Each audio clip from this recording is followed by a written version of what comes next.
Life's been a series of tough breaks and lucky strikes. Losing my parents early stung like hell, but I got lucky when the elderly couple next door, the Parkers, took me in. They were the kindest souls you could imagine, treating me more like a granddaughter than a charity case. We weren't rich in money, but we were wealthy in love, and that's what mattered. Then, just as I was coming into my own, turning 18 and thinking about college, they died in a car accident. Just like that, I was on my own again. The Parkers left me a bit of money for school and their old house in the suburbs. It was a cozy place, full of memories, but too many ghosts for me. So, I sold it and bought a small apartment in the city near the college where I'd enrolled to study financial management. It felt good, having a plan, moving forward. Classes were tough but interesting, and I threw myself into learning everything about numbers and markets. After college, I landed a decent job. Daytimes were packed with work, and I was doing all right, but nights were another story. The city felt lonelier than it should for a place so full. That's when I met Tom at a friend's party. He was loud, funny, and didn't care who knew it. His energy was infectious, and we hit it off from the moment he bumped into me, spilling my drink. "Hey, watch it." I snapped, more out of surprise than anger. "Whoa, my bad. Let me make it up to you. What were you drinking?" Tom grinned, unapologetically charming. "Beer, just beer," I said, trying not to smile too easily. "2 beers coming right up," he shouted over the music, heading to the makeshift bar. That was Tom all over, simple, straightforward, and no fuss. We spent the whole night talking about everything and nothing. It turned out we both loved old movies and hated sushi. It was easy, talking to him, and by the time the party was winding down, I didn't want to say goodbye. A year later, he proposed. No dramatic gestures, just him, me, and a ring he fumbled out of his pocket while we were watching TV. "Marry me," he told, holding the ring so tightly I thought he might crush it. I laughed. I actually laughed, not because it was funny, but because it was so typical of us, so perfectly imperfect. "Yes, of course, you big goof." Getting married didn't change much at first. We were the same, just legally bound, which felt right. We settled into life together in my small city apartment, still close to the hustle, but now with someone to share the quiet moments. Life felt full, and for the first time in a long while, the evenings didn't feel so empty. Settling into married life had its comforts, but life sure doesn't let you get too cozy without throwing a curveball or two. Jake's folks, Mr. and Mrs. Harper, were gems. Living in their cozy suburban home, they welcomed me with open arms from the get-go. I could see where Jake got his easygoing nature. Their warmth was a balm on my oftentimes still sore heart, still aching from my own family losses. "So happy you're part of our family now," Mrs. Harper would often say, squeezing my hand with a kindness that felt both uplifting and overwhelming. "Thanks, I really appreciate how welcoming you've been," I'd reply, feeling genuinely grateful. Visiting them became our weekend ritual. Those days were filled with backyard barbecues and lengthy chats over cups of steaming coffee. Life was good, simple, and honest, until it wasn't. Jake got called away on a long business trip, a whole year out of state. It was a fantastic opportunity for his career, but the timing was brutal. No sooner had Jake left than Mr. Harper's health took a nosedive. It happened fast, and Mrs. Harper, bless her heart, sounded near out of her mind with worry when she called. "Kimberly, I hate to ask, but I could really use your help around here. George is really not doing well." Her voice was thick with unshed tears. Without a second thought, I packed a bag and headed to the suburbs. Seeing Mr. Harper so frail shook me. He had always been a pillar, strong and steady. Now, he looked shrunken, tethered to his life through a maze of medical tubes. I slipped into the routine of their household seamlessly, handling the cooking and cleaning while Mrs. Harper focused on George's care. Evenings I spent sitting by Mr. Harper's side, reading out loud his favorite classics, his eyes often fluttering closed long before I finished a chapter. "Thank you, Kimberly," he'd whisper on good days, his voice a shadow of his former robust tone. It's my pleasure, really, I'd squeeze his hand, trying to offer comfort through simple touch. One quiet afternoon, Mrs. Harper sat down at the kitchen table while I was chopping vegetables for dinner. She looked worn, older than her years. "Kimberly, I don't know how to say this, but we're in a bit of a bind," she began, wringing her hands nervously. "George was the main earner, you know, and with him like this." I put down the knife, giving her my full attention. "We're strapped, honey. I hate to even ask, but could you consider renting out your apartment? It might help us get through this tough spot." She looked down, clearly embarrassed. I didn't even hesitate. "Of course, Mrs. Harper. I'll get on it right away," I said firmly, trying to ease her burden. The apartment rented out quickly, and every month, I dutifully transferred the rental income to Mrs. Harper, along with money for groceries and whatever bills piled up. It wasn't easy. The commute to my job in the city became a nightmare. But family sticks together, right? That's what I kept telling myself, even on the hardest days. "Kimberly, you're a godsend," Mrs. Harper would often say, her relief palpable each time I handed her the money. "It's what family does," I'd respond, though some nights, as I lay in the guest room listening to the distant sounds of sirens from the city, I couldn't help but feel the weight of the world on my shoulders. Jake's calls were my only respite, his voice a tether to another life. "How's it going, Kim? You holding up okay?" His concern was always evident, even through the static of long-distance calls. "We're managing. Don't worry about us." I'd forced cheerfulness into my voice, not wanting to add to his stress. Life in the Harper household took a drastic turn when Susan, Mrs. Harper's daughter from her first marriage, showed up unexpectedly. The vibe shifted immediately. She had that kind of presence, like a cold breeze that sneaks under the door. I never really knew Susan well, but I'd heard enough from Jake and even glimpsed her frosty relationship with Mr. Harper during brief, tense visits. My days had already stretched thin, juggling long commutes to work and caring for Mr. Harper, who was now bedridden and fading fast. Susan's arrival, however, added a whole new layer of tension. It was clear she was here to stay, making herself at home as if she owned the place. One evening, after a particularly grueling day, Mr. Harper beckoned me to his side with a weak gesture.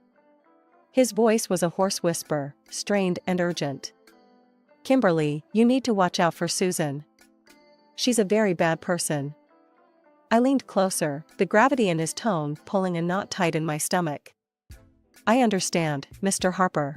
I'll be careful," I promised, though I wasn't exactly sure what I was promising against.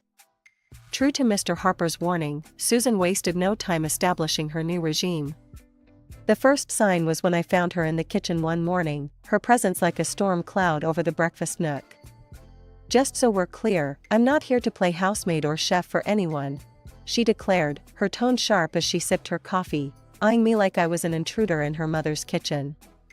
I was taken aback, but managed to keep my cool. "Okay, Susan. I've been handling things so far, and I can keep at it," I said, trying to keep the peace. "Good, because I don't plan on lifting a finger.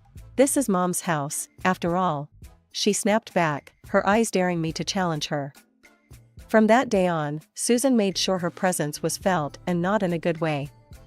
She'd order takeout just for herself and her mother, leaving their empty boxes on the table for me to clean up.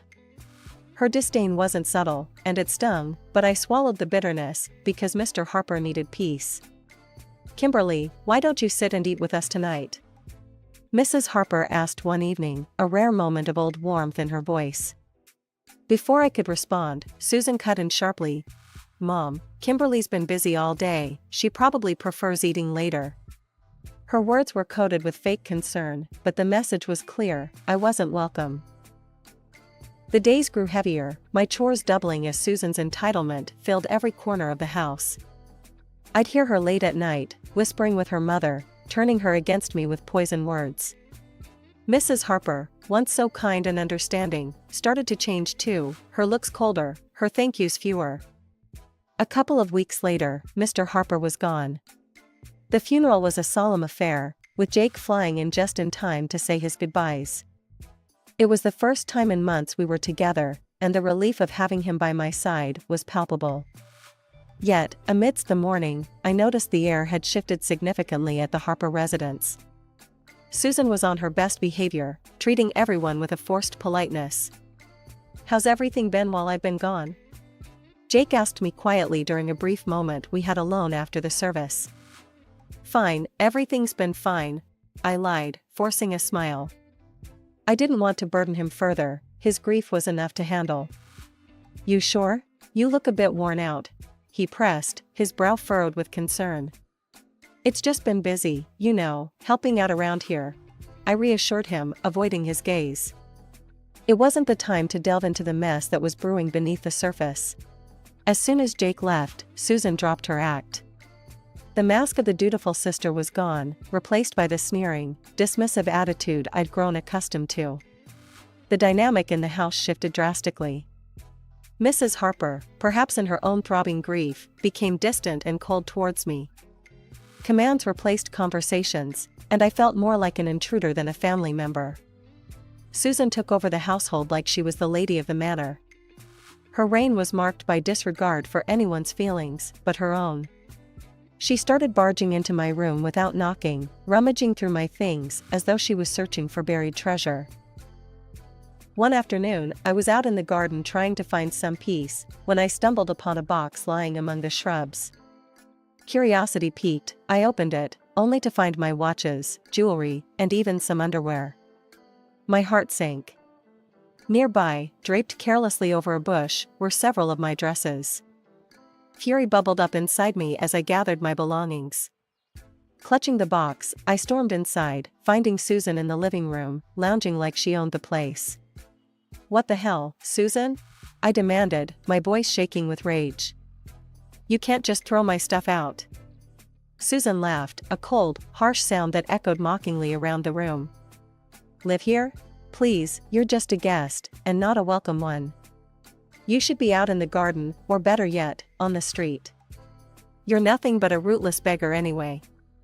Her words stung like salt in a wound. I couldn't believe the venom in her voice. Trembling, I turned to Mrs. Harper, who had just entered the room. "Mrs. Harper, please, tell her she can't treat me like this. This is supposed to be my home too," I pleaded, my voice cracking. Mrs. Harper, once kind and gentle, now looked through me as if I were glass. "This is Susan's house now."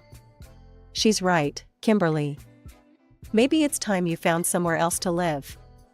Her words were a blow I hadn't anticipated. I stood there, the box in my hands, my heart breaking in my chest. The home I had come to know, the family I thought I had, crumbled around me in that instant. Despite everything, I stayed because of a promise I made to Mr. Harper on his deathbed, to look after his wife and not let Susan overpower her.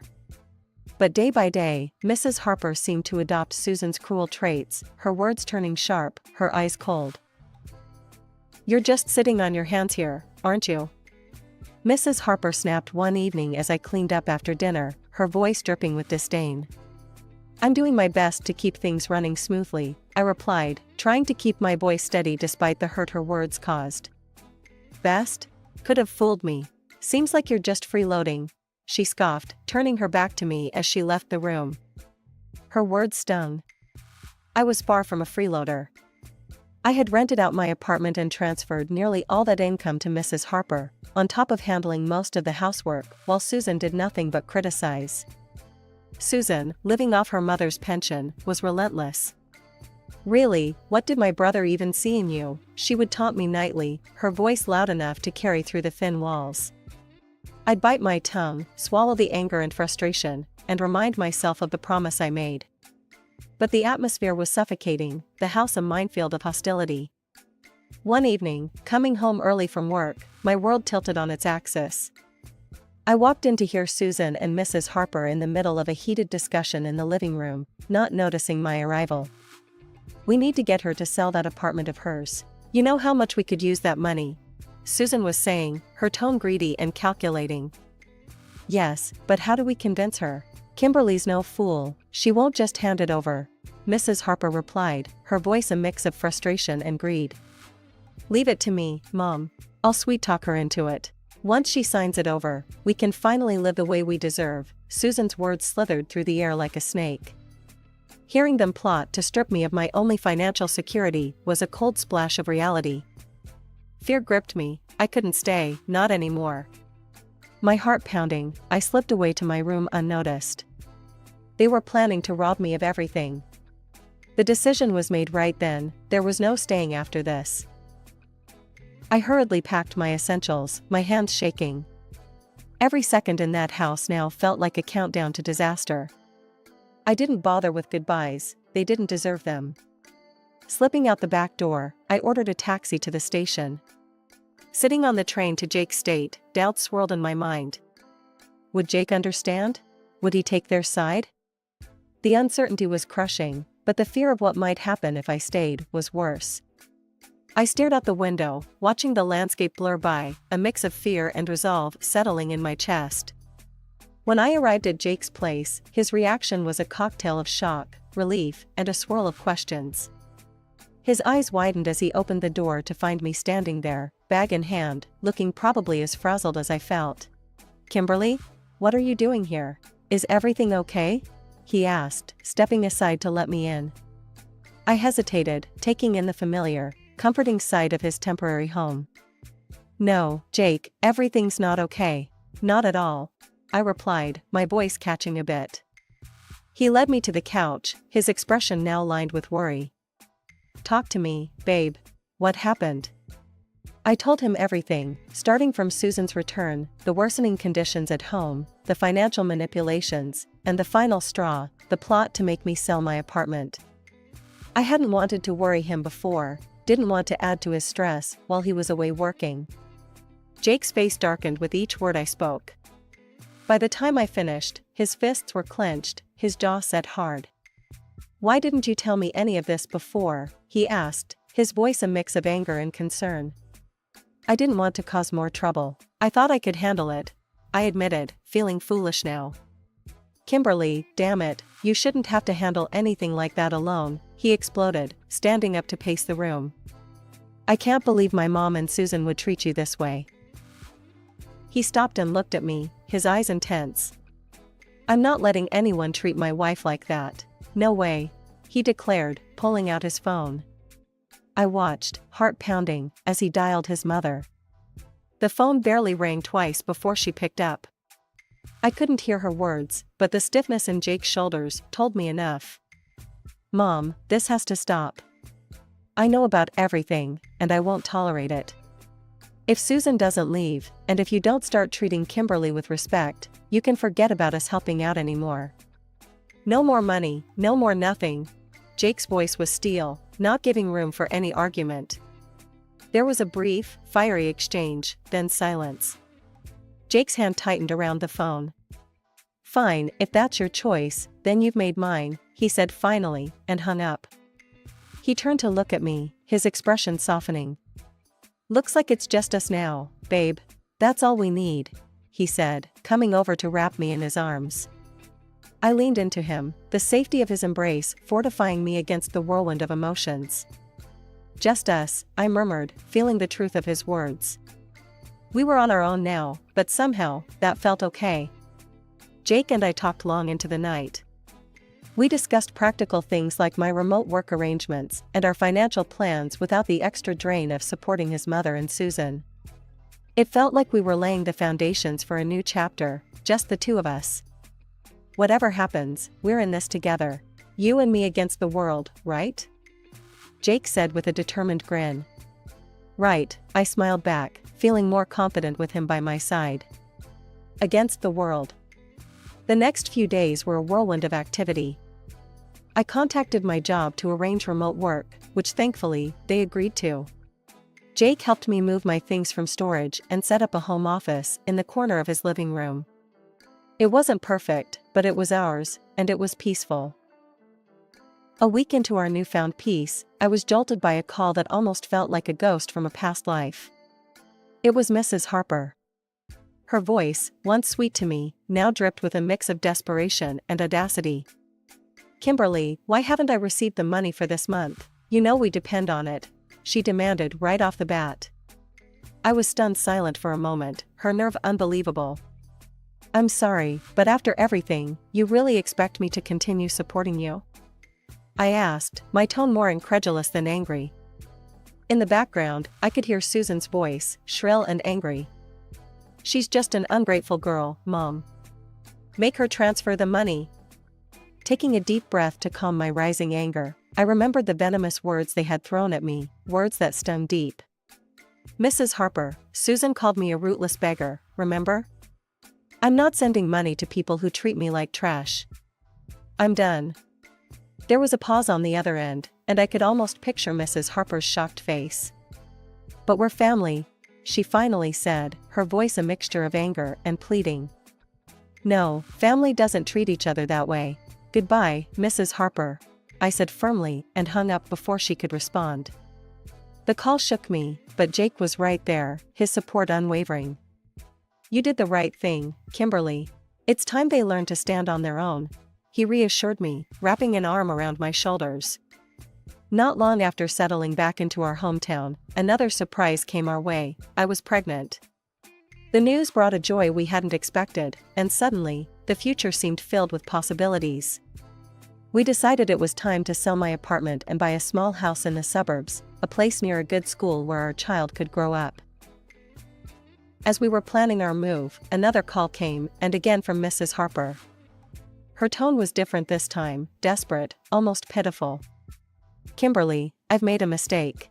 Susan forced me to sell the house, took the money, and left me with nothing. Could I come and live with you and Jake? Her voice was shaky, pleading. The request stunned me. After everything, this was a test of my resolve. Mrs. Harper, you chose this path when you sided with Susan against us. You could have chosen differently, I said, my voice steady despite the turmoil inside. I know I've made mistakes, but you have a kind heart. Can't you forgive an old woman for her wrong choices? She implored. I sighed, feeling a pang of pity, but remembering the pain her choices had caused. I forgave you long ago, but that doesn't mean I can let you back into my life. You need to live with the consequences of your actions, just as I have, I replied and ended the call. Then, with a resolute tap, I blocked her number. We moved forward with our plans, purchasing a quaint house with a little garden where our child could play. It was a lazy Sunday morning, the kind where you linger over coffee and the newspaper. I was flipping through the pages when a headline caught my eye, local woman arrested for massive fraud scheme. There, staring back at me from the paper, was Susan, handcuffed and looking defeated. I couldn't help the mix of shock and, admittedly, a slight vindication that washed over me. Look at this, Jake, I called out, holding up the newspaper for him to see. It's Susan. She's been arrested for fraud. Jake took the newspaper, scanning the article with a serious expression. Wow, can't say I'm surprised, but still, it's a lot to take in. Yeah, it is. But she made her choices, and now she's facing the consequences, I replied, feeling a closure I hadn't realized I needed. The news eventually drifted to us through friends that Mrs. Harper was living in a tiny apartment, working 2 jobs to scrape by. Her pension wasn't enough to cover her living expenses and pay off the debts Susan had left her with. Did you hear about your mom? One of Jake's friends, Matt, brought it up one evening when they were over for a backyard barbecue. Yeah, I heard, Jake responded, flipping burgers on the grill. His voice held a trace of sadness, but it was tempered with resolve. She chose her path, Matt. It's tough, but that's how it is. Matt nodded, understanding the unspoken boundaries. You're right, man. Just thought you should know. The conversation shifted after that, the evening air filled with the lighter topics of sports and work. Life had moved on, and so had we. The joy of our new life really crystallized when Mia came into the world. Becoming parents changed everything. It shifted our priorities, our dreams, and even healed some of the old wounds by filling them with new love. Can you believe she's ours? I whispered to Jake one night as we watched Mia sleeping peacefully in her crib. She's perfect, Kimberly. Just perfect, Jake murmured back, his voice thick with emotion. We spent our days marveling at each little milestone Mia achieved, each smile, each giggle. She was our little miracle, and with her, the hardships of the past seemed to recede, making room for new memories, better ones. Each day was simple, but filled with little moments of joy that stitched a tapestry of a happy family life.